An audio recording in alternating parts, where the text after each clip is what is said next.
Hello friends, welcome to our channel CBSE English The Topper's Choice.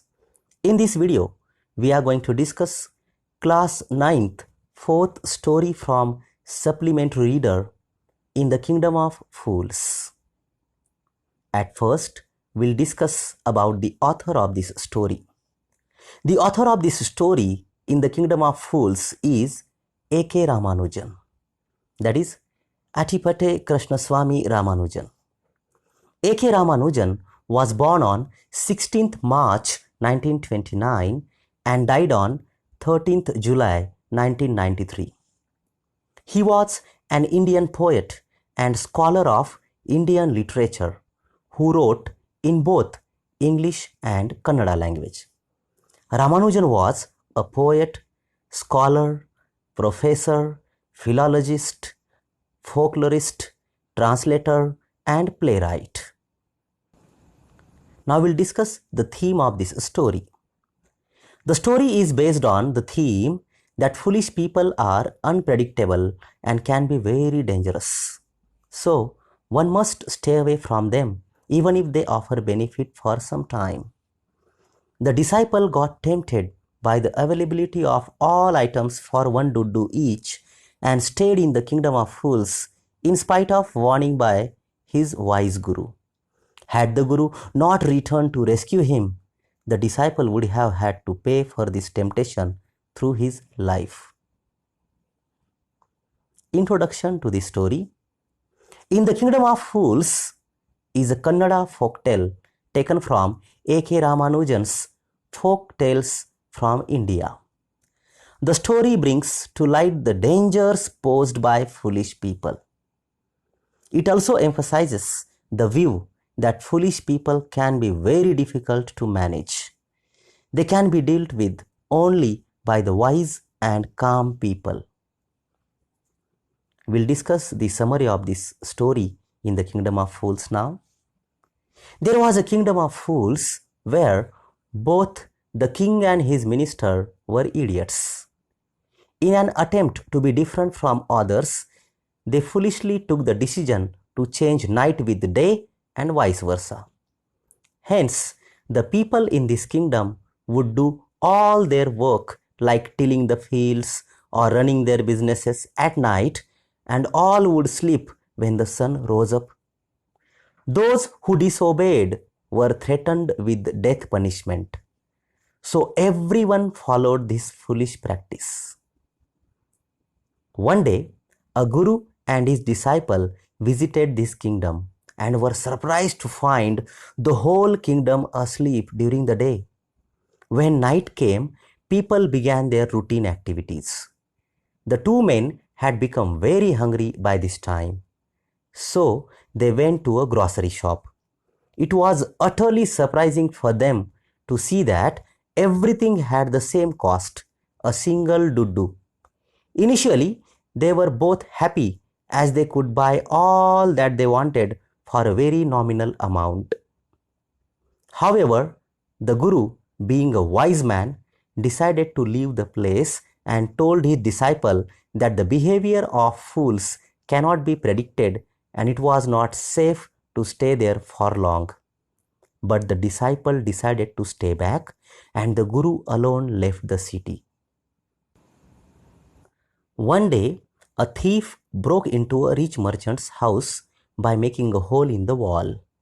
However, when he was leaving after the loot, the wall of the old house fell on his head and killed him instantly. The thief's brother complained to the king that the merchant was to be blamed for this death and should hence be punished. The foolish king assured him of justice and summoned the merchant. The king told the merchant that he would be punished for having murdered the man who burgled his house. The merchant was a wise man.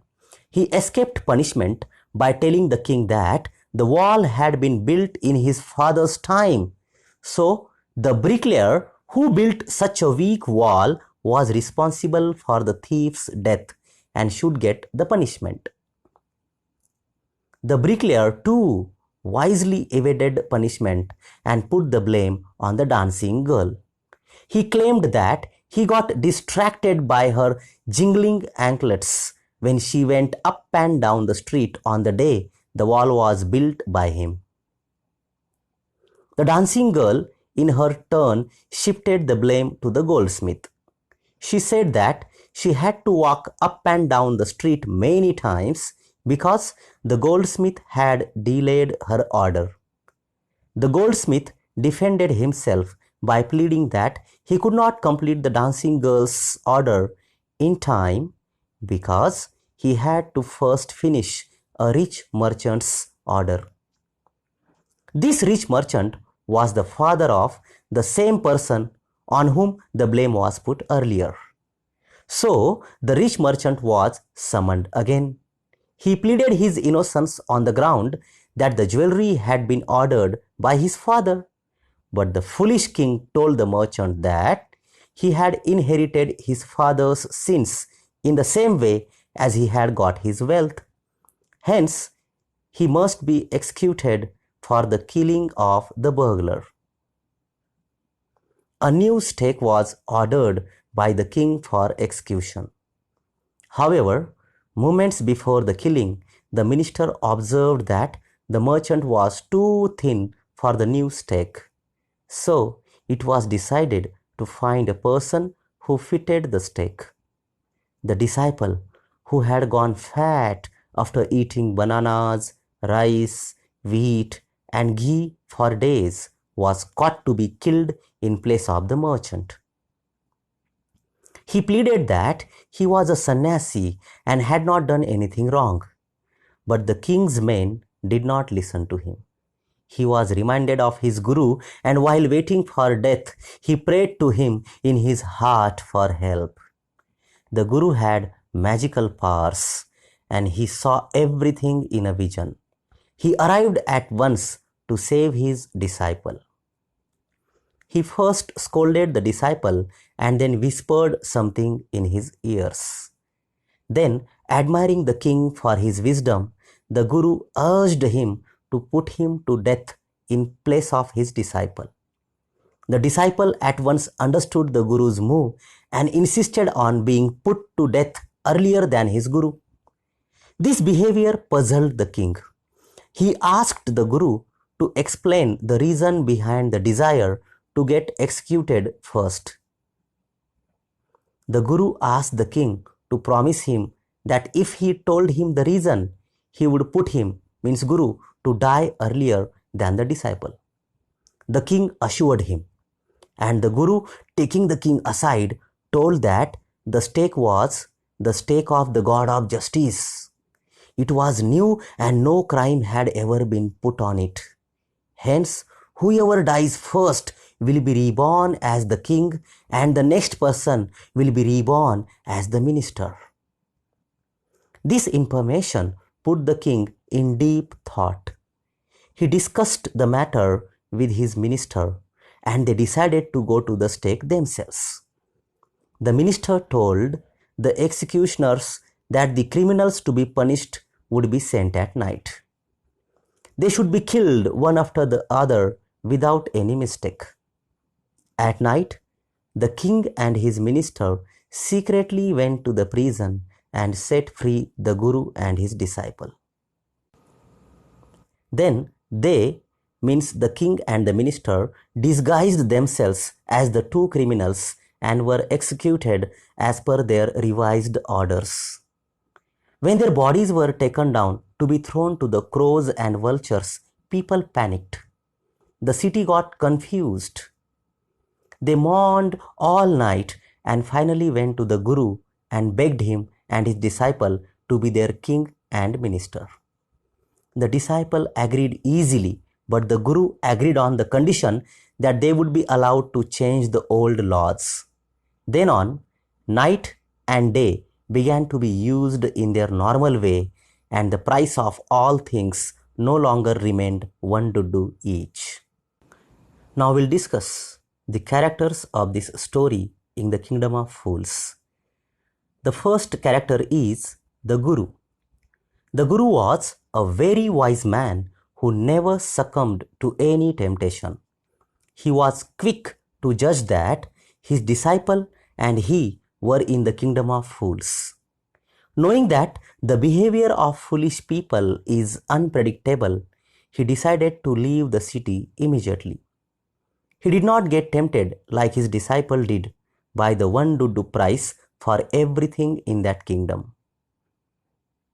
He also knew that a foolish person should be tackled wisely. He did not try to reason with the king regarding the innocence of his disciple. Instead, he flattered the king with false praise and obtained the freedom of both his disciple and the kingdom. He earns readers' appreciation for his intelligence and presence of mind. The second character is the disciple. The disciple was a simple but greedy fellow. He followed his guru everywhere and listened to him. However, once he could not resist the temptation of good and cheap food available in the kingdom of fools. He did not pay heed to his guru's warning and stayed back. His greed almost cost him his life, but he quickly regained sense. He had faith in his guru's powers. That is why he first recalled him in his thoughts and then behaved according to the plan devised by him. This character also brings a smile to the reader by the manner in which he grows fat after eating bananas, rice, wheat, and ghee. Third character is the king. The king was a fool who owned a beautiful kingdom. He could go to any length in order to be different from others. His orders were foolish and his ideas stupid. Turning day into night and ordering execution of those who disobeyed are examples of his silliness. The king had no idea about justice. Assuring the thief's brother that justice would be done and terming the thief's death as murder indicates his lack of knowledge about justice. The king did not have any sound sense of judgment about people either. He could not see that the guru was flattering him to rescue his disciple. His gullible disposition led him to believe every word uttered by the guru and ended up getting executed by his own men. Now we'll discuss the main points of this story in the kingdom of fools. In the kingdom of fools, the king and his minister were idiots. They changed the day into night and the night into day. Anybody who violated the rule would be punished. So, people slept during the day and worked at night. One day, a guru and his disciple came. They were surprised to see this strange scene. They came to know that they can buy anything for a single dudu.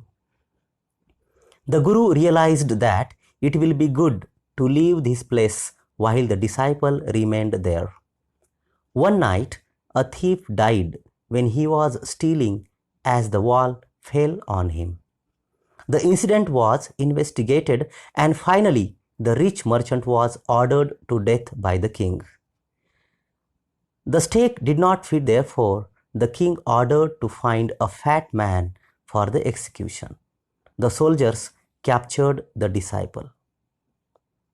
The disciple remembered his guru and prayed to save him.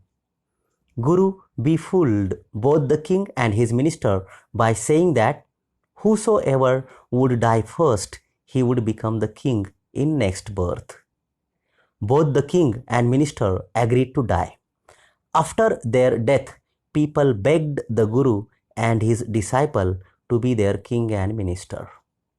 They accepted this and announced that now the day would be the day and night would be night, and nothing would cost a single dudu. The moral or message of the story: this story is folktale and gives two messages. First one is, the first message is that one should stay away from foolish people, else one is bound to suffer. And the second message is that in order to tackle foolish people, one should employ wisdom and not logic. So dear friends, if you have liked this video, please click on like, subscribe the channel and click on the bell icon to get more videos like this. Thank you very much for watching.